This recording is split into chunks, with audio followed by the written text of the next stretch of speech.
Joining us now, my friend Dave Lorenz from Travel Michigan. Dave, good morning and welcome to the Megacast. Hey, good morning. Good to be with you, Dave. I'm wondering if those Buffalo folks just stayed here since last Sunday. Didn't they play Sunday in Detroit? Well, they did. That was really a nice travel opportunity for the Metro Detroit area. They had that huge snowstorm out there. They couldn't play at home. I heard some of the Wow. players even had to have local people dig them out. And and they got dug out. They got here. I imagine there were some people some extra heads in beds, as you guys like to say in the business, at our Metro Yep. Detroit hotels. I mean, why not just stay for a couple of football games? So hopefully that was the case. Well, it certainly helped us, at least for the weekend in Detroit, having that extra game that we hadn't anticipated. So that's always a big deal. You know, sports travel, sports tourism is a big deal all throughout the country, all throughout the world, really. And here in Michigan, we work with the sports folks in the various convention visitors bureaus and communities all around the state. In fact, we helped put together an organization called Pure Michigan Sports that that allows the local communities to band together to go to these big shows where folks who manage sporting events decide where to hold them.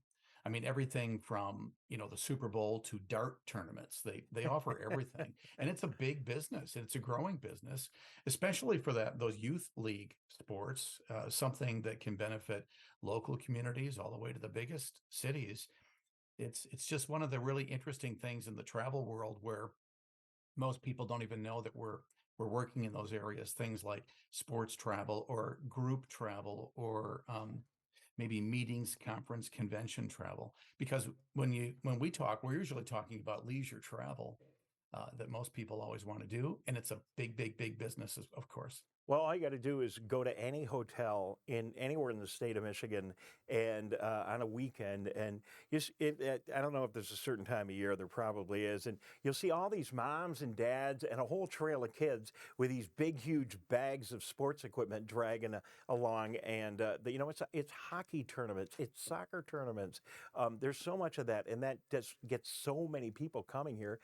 We're a great state for that. And I've dealt. I think it's the Detroit Sports Commission that we have down here, a very similar organization that puts on a big high school football tournament at the beginning of the year at Wayne State that people in West Bloomfield and our viewers are very familiar with. So absolutely, and it's just another. Just put another chip on the table. It's just another way to help our economy grow and do well here in Michigan. Absolutely true. Well, the Detroit Sports Commission made the official announcement yesterday. We had a couple of day advance, but the NCAA Final Four is going to be coming to Detroit in 2027. You know, that's how far out they plan these things. Actually, it was 27, 28, 29, and 30, I think, that they made announcements for. So to think that the Final Four is coming to Detroit with those tens of thousands of people who will follow them is an awesome thing. And you know, it's great for the initial business that happens because we do sell a lot of hotel nights and you know all the other things that people like to do when they come in for a big tournament like that. Restaurants and retail and attractions and going into museums and all that, because it's not just about the basketball in this case. But the greatest thing, the thing that we generally don't even really talk about very much, is the fact that a lot of these folks will have never seen Detroit before. And they're going to have too often these negative perceptions because, you know, that's what we're always dealing with, these old, out of date perceptions about Michigan in general, but specifically about Detroit. And you know, we always try to tell the world, hey, Detroit's gone through some really bad times, but these last 15 years of constant growth, constant movement, constant attention to community and trying to bring everybody together for a better future is an awesome thing. And people need to see what's happening in Detroit. And I'll extend that invitation, that message out to everyone watching and listening today, because even here in Michigan, Dave, in fact, probably it's a bigger problem for Michigan residents. Michigan residents who haven't been to Detroit recently, such a frustrating thing for me. They need to get out there and see what's really happening in Detroit today. It is unbelievably cool. and you're Well, going to really enjoy yourself. I think we had a really good buzz going on in Detroit, and as you know, I'm a Metro Detroiter, and even getting the Metro Detroiters to spend more time downtown, in addition to be inviting people from Grand Rapids and Flint and Kalamazoo and the other spots. But we were really on fire, and I think everybody knew it. And COVID really set back.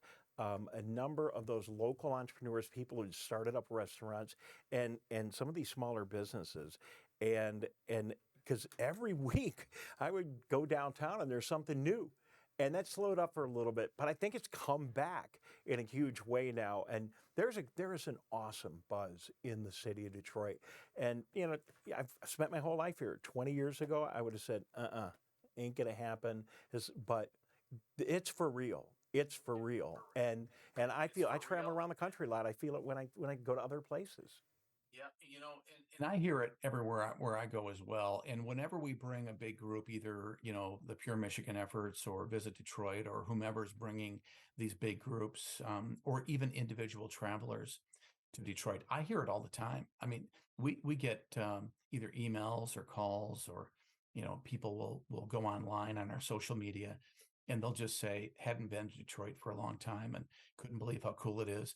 The imagery and whatever you share is real. We hear the same thing all over the state. And isn't it a shame that those of us who live here tend to kind of stay in our own little communities? We don't really go out that much. And when we do, we typically go to the places we've always been to before, and normally in the summertime. So here we are, we're coming into winter. We really want you to get out there and enjoy winter. And the only way you're going to really enjoy it is by getting outside, throwing on a coat, put on some gloves, and get out there and enjoy winter, because cold is cool if you allow it to be. If you just get out there and be part of it, just do it, as what Nike folks or whatever say. Just get out there and do something. You don't have to be a big adventure skier or an ice climber or a dog sledder or whatever. Just going out for a walk or a hike, or maybe cross country skiing, and then maybe that'll get you into other things. You never know what might happen. So thrilled to tell you, Dave, that the Winter Pure Michigan campaign is out there. We just started it. We've got a couple of new TV ads that are on the Hallmark Channel of all things this Nice. winter. Really thrilled about that this holiday season. And one of the other things we're trying to get people to do, besides just kind of generally traveling this winter in Pure Michigan, is we want people to support their local businesses more so than ever.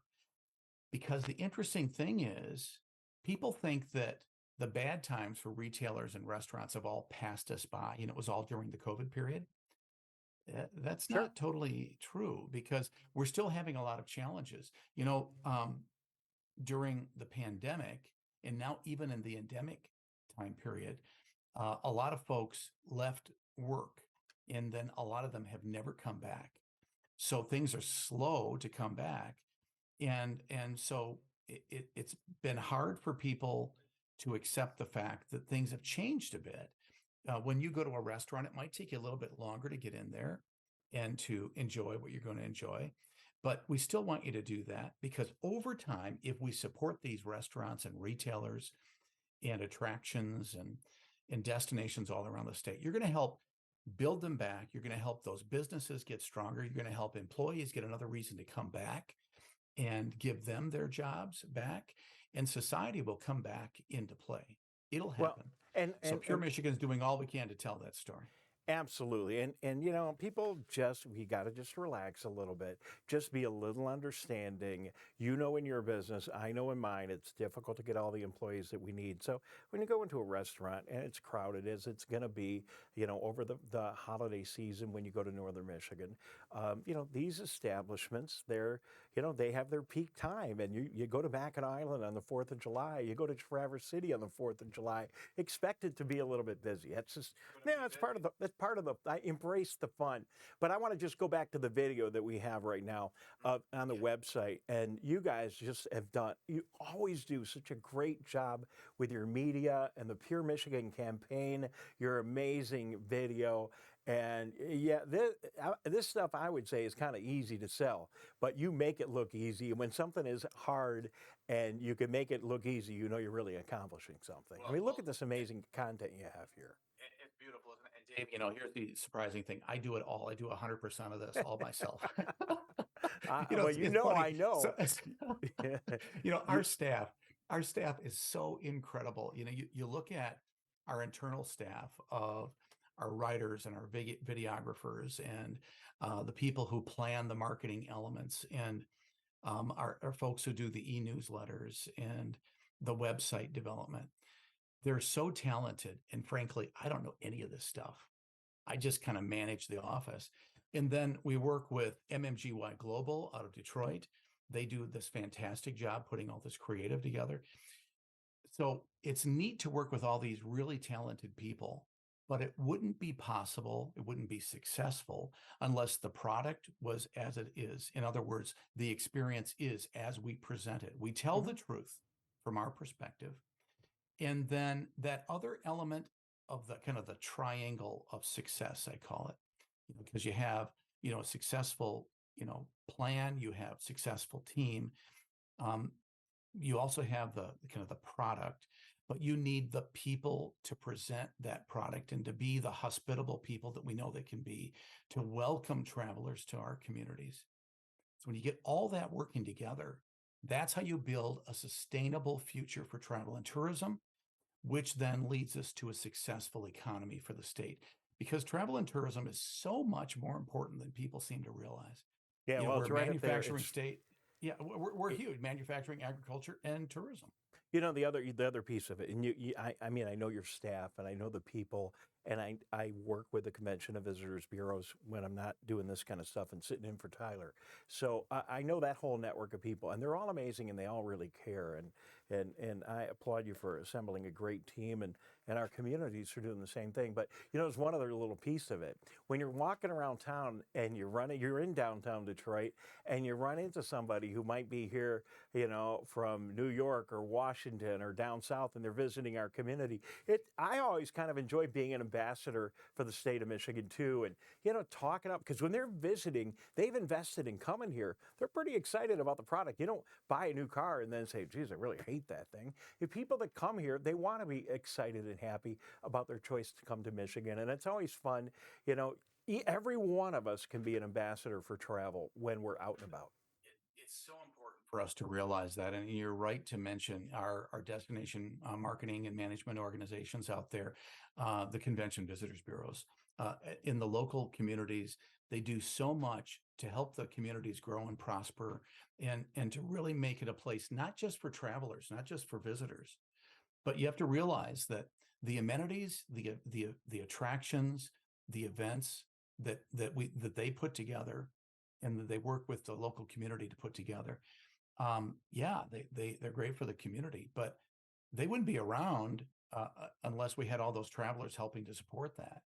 And then before you know it, we get to enjoy all these things every Yeah. day. I mean, it's incredible what we have to offer in this four-season state with these innovative, resilient people that surround us. Yeah, I am really excited about the next couple of years, although they will continue to have their challenges. We will continue to have to struggle through certain things like getting workforce back, getting workforce affordable housing put into play. And there are folks at the Michigan Economic Development Corporation, at MISTA, at the state and local levels that are working on those issues. And as we bring all this together, Dave, man, look at the future.